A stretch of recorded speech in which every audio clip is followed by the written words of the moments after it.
I want you to picture something for a second. And not, some hypothetical scenario. I mean, a real physical feeling. Okay. It's a Tuesday. You're on your lunch break. You got a chicken sandwich. Right. Just, something to get you to the afternoon. A standard lunch. Right. And you take a bite, you chew, you swallow, Mm-hmm.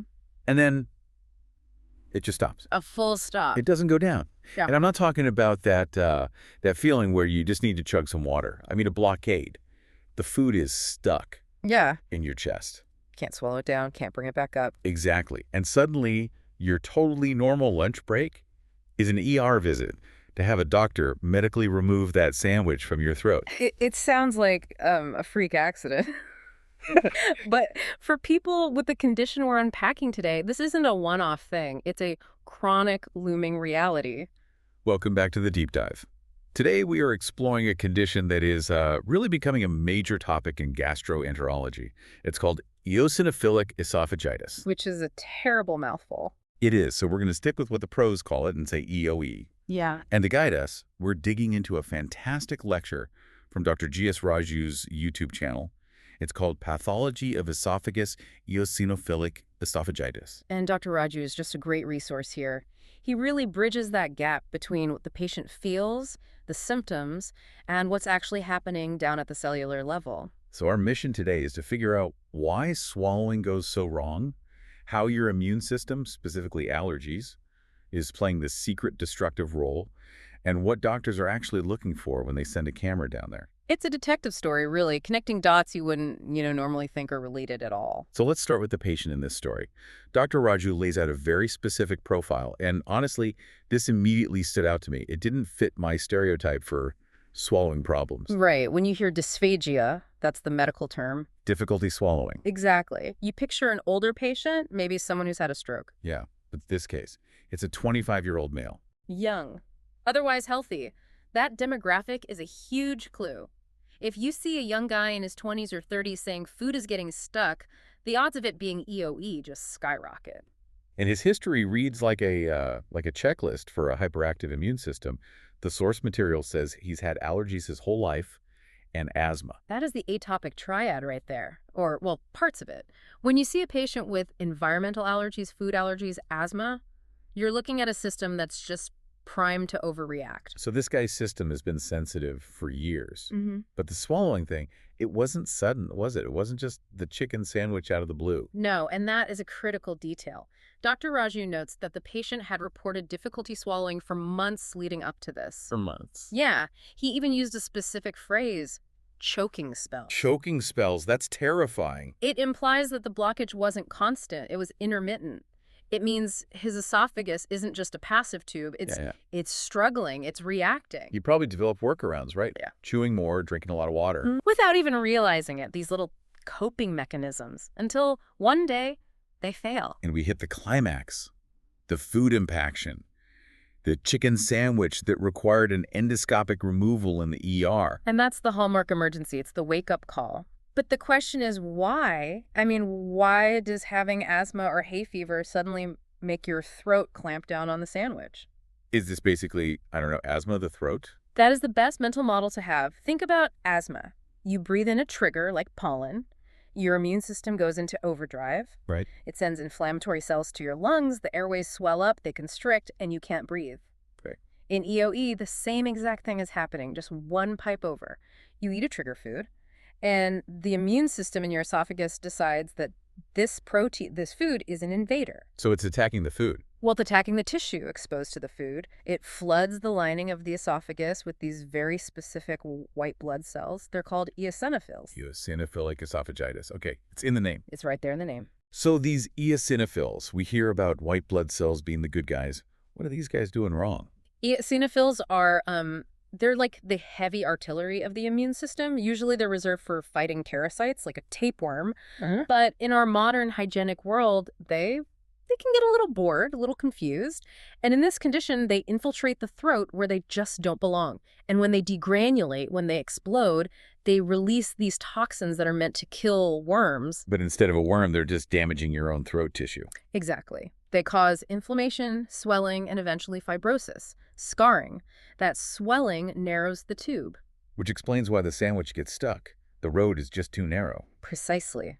The lumen, the inner open space, it actually shrinks because the walls are thickening up with all that inflammation. Okay, so patients in the ER, the sandwich is out.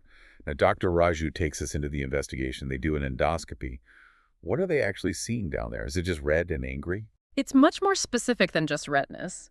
Dr. Raju describes these visual hallmarks that are almost artistic. First, he says the lumen itself is visibly narrow, but it's the texture of the walls that's the giveaway. He describes circular rings. Like the trachea, right? The source mentioned trachealization. Yes, that's the term, trachealization. So a normal food pipe should be smooth, like a slide. Smooth and pink. But here, you see these concentric rings stacked all the way down. Like a stack of tires. Stack of tires is a great visual, or like a corrugated hose.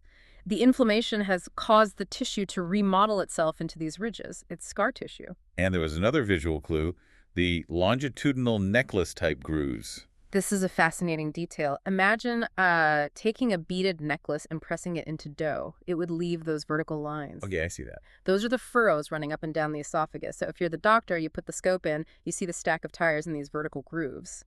You're pretty sure you know what this is. So case closed. Not yet. And this is a huge point Dr. Raju emphasizes. You absolutely cannot diagnose EOE just by looking. But why not, if it looks like a duck? Because other things can mimic the look. Really bad acid reflux can cause inflammation. So to be sure, you have to go microscopic. You have to count the cells. A biopsy. A biopsy. But, and here's the deep dive part, you can't just snag a piece of tissue from anywhere. The protocol Dr. Raju lays out is incredibly specific about the geography of it all. Geography? The geography of the esophagus.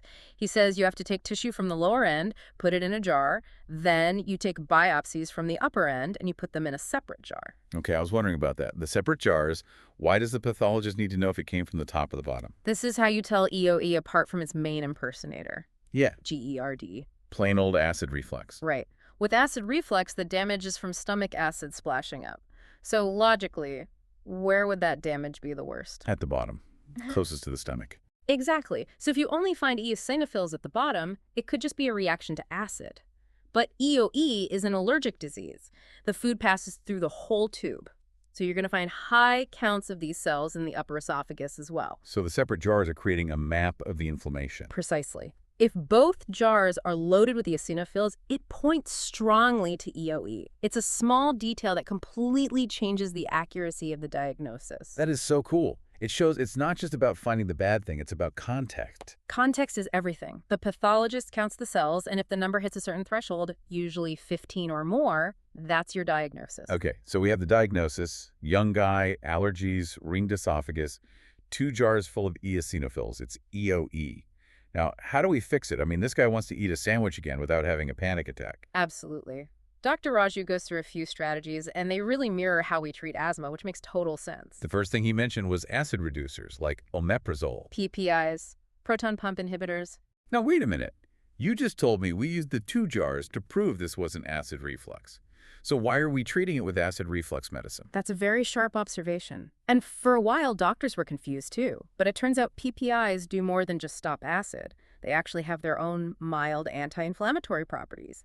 Plus, even if acid isn't the cause, it makes the inflammation worse. Like pouring lemon juice on a cut. Exactly. So you neutralize the acid, you give the tissue a chance to heal, and for a good number of patients, maybe a third, PPIs alone are enough to put the disease into remission. But for the others? For the others, you have to go after the immune system directly. You need steroids. And this is where Dr. Raju mentioned something that just caught me completely off guard. Using an asthma inhaler, but swallowing it. This is one of my favorite examples of medical ingenuity, just off-label creativity. Walk me through this, because an inhaler is designed to get mist deep into your lungs. Correct. If you use it normally, it's useless for EOE. It just bypasses the throat. But we know the steroid in it, fluticasone or butanide, is amazing at killing eosinophils. We just have to change the delivery address. So you spray it in your mouth and gulp. You spray it into your mouth, you hold your breath so you don't inhale, and you swallow. Sometimes they'll even mix a liquid steroid with something thick, like honey or a sugar substitute. Like a slurry, a syrup. Exactly. You want it to ooze down, to coat the walls like paint.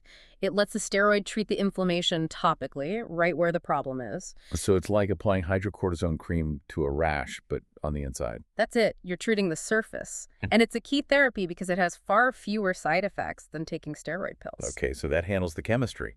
But what if the damage is done?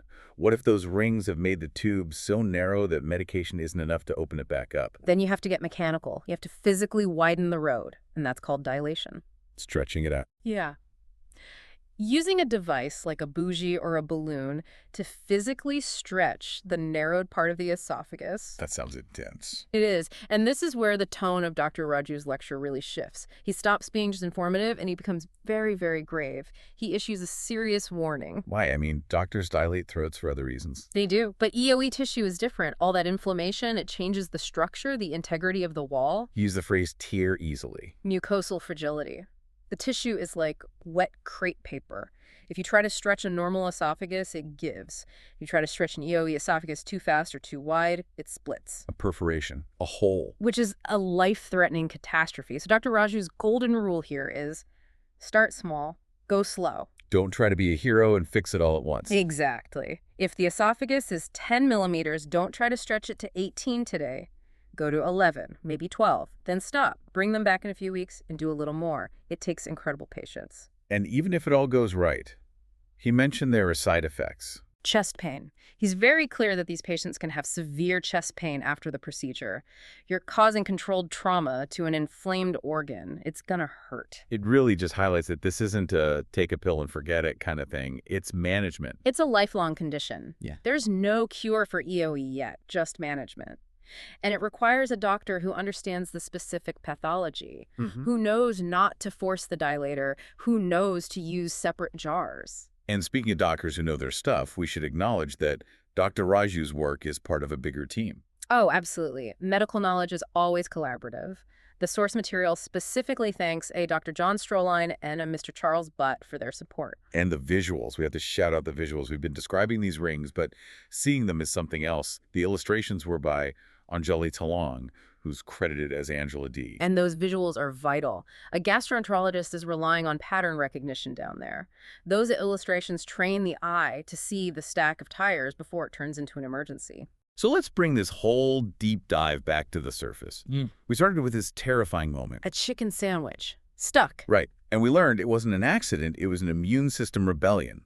The same system that was causing his hay fever declared war on his esophagus. Flooding it with eosinophils and leading to that physical remodeling of the tissue, the rings, the grooves, the stiffening. We walked through the diagnosis, the importance of those separate jars to get it right. Precision is key. And then the treatment. From repurposing asthma drugs to the really high-stakes, delicate art of dilation where start small, go slow is the only rule. It's just a comprehensive look at a condition that is, frankly, exploding in prevalence. And for the listener, I think the big takeaway is the body's interconnectedness. What do you mean? Well, we tend to put the body in silos, right? Oh. You go to a lung doctor for your asthma, a gut doctor for your swallowing. But here, the asthma and the swallowing are the same problem, different locations. Your immune system doesn't care about medical specialties. It really makes you appreciate the simple act of swallowing lunch. And I am still stuck on the swallowed puff, the ingenuity of it. It's the detail that sticks with everyone. It really challenges how we think about medicine. You know, we're always looking for the next miracle drug. But in this case, the miracle was realizing we already had the drug. We just had to be creative enough to use it wrong. Sometimes the biggest breakthroughs are just looking at an old tool and asking, what else can this do? If you want to actually see what we've been describing, those necklace screws and corrugated rings, you should absolutely check out Dr. G.S. Raju's channel on YouTube. The imagery really makes it all concrete. Highly recommended. It makes all this talk very real. Thanks for diving deep with us today. Chew carefully, watch out for those chicken sandwiches, and we'll see you next time.